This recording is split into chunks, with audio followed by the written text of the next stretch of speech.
আমার ছেলে এবছর জন্মদিনে আবদার করেছে স্ট্রবেরি কেক বানিয়ে দেওয়ার জন্য। তো ১ প্যাকেট স্ট্রবেরি কিনে আনা হয়েছে। এদিকে ছেলের এত পছন্দ যে সে কেকটা হয়ে কেক কাটা অবধি ওয়েট করতে পারছে না। অর্ধেক স্ট্রবেরি সে খেয়েই ফেলেছে।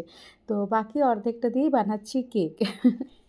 আর ওই যে স্কুলের জন্য কেকটা বানিয়েছিলাম, যেটা আগের ভিডিওতে শেয়ার করেছি, ওই কেকটা আমি বানিয়ে পুরো ডিটেইলস আপনাদের সাথে শেয়ার করেছি। সেম মেজারমেন্টে এই কেকটাও, শুধু মানে কেকের মোল্ডটা আলাদা। ওটা ডোনাট শেপের ছিল আর এটা হচ্ছে রাউন্ড। আর এর পরিমাণটা একটু কম, যেহেতু ঘরোয়া সেলিব্রেশন, কাউকে সেভাবে ডাকা হচ্ছে না, তাই ছোট সাইজের কেকটা বানানো হচ্ছে। আর এই যে আমার হাজব্যান্ড আর বেটু দুজনে মিলে কেকটা বানাচ্ছে।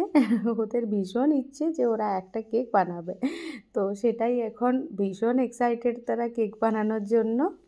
তো এখানে ওভেনটাকে প্রিহিট করতে রেখে দিল। আর নিরামিষ কেকের জন্য টক দই, মানে একদমই টক হওয়া চলবে না, পুরো ফ্রেশ তাজা দইটা নিতে হবে 1/4 কাপ।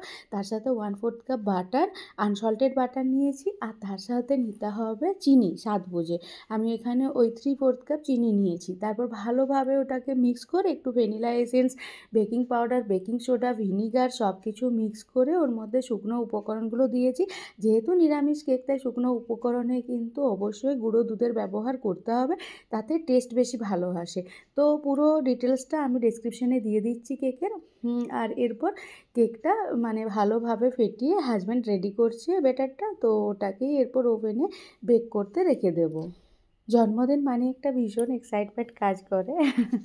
তো সেই কারণে ওরা ভীষণ এক্সাইটেড কেক-টেক বানাতে। আর এই ওভেনটাও সদ্য কেনা হয়েছে। তো সেই জন্য এখন কেক বানানোটা বেশ সহজ হয়ে গিয়েছে। সত্যি কথা বলতে কড়াইতে না খুব একটা মানে তাড়াতাড়ি হয় না, একটু সময় লাগে, সিস্টেমে করতে হয়। আর মানে মাইক্রো ওভেনের স্পেসটা যেহেতু কম, সেটাতেও না ঠিকঠাকভাবে বেক হয় না। অনেক সময় নিচতলাটা কাঁচা থেকে যায়। তো ওভেন কেনার পর সত্যি কথা বলছি, মানে ওভেনটা কেক বেক করার জন্য একদম প্রপার।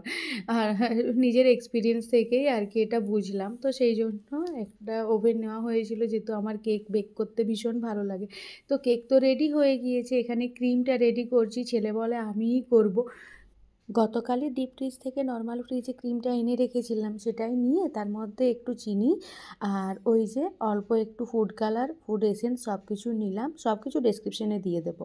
তারপর ভালোভাবে বিট করে নিয়েছি ৮ থেকে ১০ মিনিট, যতক্ষণ না ভালোভাবে ক্রিমটা বিট হয়েছে।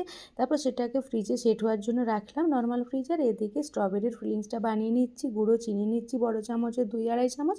তারপর নিয়ে নিলাম স্ট্রবেরি কুচোনো। তো ছোট ছোট টুকরো করে স্ট্রবেরিটাকে কেটে নিয়ে সেটাকে চিনির সাথে মিক্স করে নিলেই হবে। ওটাকে একটু গরম করে থিক করতে হতো, কিন্তু আমার ছেলে বললাম না অর্ধেকটা খেয়ে নিয়েছে, তাই অল্প একটু ছিল, তাই ভাবলাম আর থিক করতে মানে কতটুকু আর থাকবে, তাই না? শেষ মোমেন্টে খেয়ে নিয়েছে, মানে রাত্রি হয়ে গিয়েছে, আর তো এখন স্ট্রবেরি পাবো না, সেই কারণে। তো যাই হোক, ওটা দিয়ে এখন বানিয়ে নিচ্ছি। ওই মানে স্ট্রবেরিটাকে যদি কুক করতাম তাহলে স্ট্রবেরির কেকটা ভালো হতো। যাই হোক, এরপর কেকটাকে ঠান্ডা করে লেয়ারে কেটে নিয়েছি। আর চিনির সাথে মিক্স হওয়ার পর স্ট্রবেরি থেকে অনেকটাই রস কেটেছে, সেটার থেকেই রসটা সেপারেট করে অল্প একটু জল নিয়ে ওটা সুগার সিরাপ বানিয়ে নিলাম। এরপর কেকটাকে অ্যারেঞ্জ করে নিচ্ছি। সবচেয়ে মোটা লেয়ারটাকে নিচে দিয়ে ওর মধ্যে স্ট্রবেরির ওই সিরাপ যেটা বানিয়েছিলাম সেটা ভালোভাবে ময়েস্ট করে ক্রিম আর স্ট্রবেরির যে ফিলিংসটা রয়েছে সেটা দিয়ে ভালোভাবে বানিয়ে নিচ্ছি। এটা কাটতে গিয়ে বেশ নরম হয়েছে। কেকটা ভীষণ সুন্দর হয়েছিল, তো একটু মানে সাইডটা কেটে গিয়েছিল। যাই হোক, সেটাকে মিডিলে রাখলাম। তারপর আবারও একইভাবে ফিলিংস দিয়ে পুরো কেকটাকে কভার করে নিচ্ছি। স্ট্রবেরি কেক বানানোর সময় যেহেতু স্ট্রবেরিটার মধ্যে প্রচুর জল থাকে, তো সেই কারণে স্ট্রবেরি কেক বানানোর সময় সবসময় চিনির সাথে স্ট্রবেরিটাকে কিন্তু একটু কুক করে ঘন করে নিতে হতো। আমার যেহেতু পরিমাণে কম ছিল আর যেহেতু বাড়ির জন্য বানাচ্ছি, তাই অতটা গুরুত্ব দিলাম না, মানে ডাইরেক্ট দিয়ে দিলাম। তবে পরে দেখলাম অনেকটা বেশি আর কি নরম হয়ে গিয়েছে কেকটা, প্রয়োজনের অতিরিক্ত।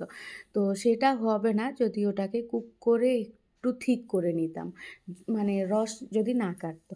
এরপর ভালোভাবে কেকটাকে ক্রিম দিয়ে কভার করে নিচ্ছি। হাতে একদম সময় ছিল না, অনেক কাজ ছিল। তাই একটা সিম্পল পাতার যে নোজেল সেটা দিয়ে ডেকোরেট করে দিয়েছি, আর বেশি কিছু করতে যাইনি। এরপর ওই ফিলিংসটা দিলাম আর একটা স্ট্রবেরির ওপরে একটু চকলেট কোট করে ওটাকে ওখানে দিয়ে দিলাম। তারপর সাইড থেকে কয়েকটা স্ট্রবেরি ফ্রেশ কেটে এইভাবে দিয়ে দিলাম। আমার ছেলের ভীষণ পছন্দ স্ট্রবেরি, ও তো দেখেই ভীষণ খুশি হয়ে গিয়েছে। কেকটা কাটার জন্য রেডি, রাত্রিতেই বলে কেটে নেব। ভালোভাবে নরমাল ফ্রিজের উপর সেট করে নেব। আর এই যে বার্থডে ট্যাগ আর কিছু স্প্রিংকলার লাগিয়ে দিলাম। টাটা।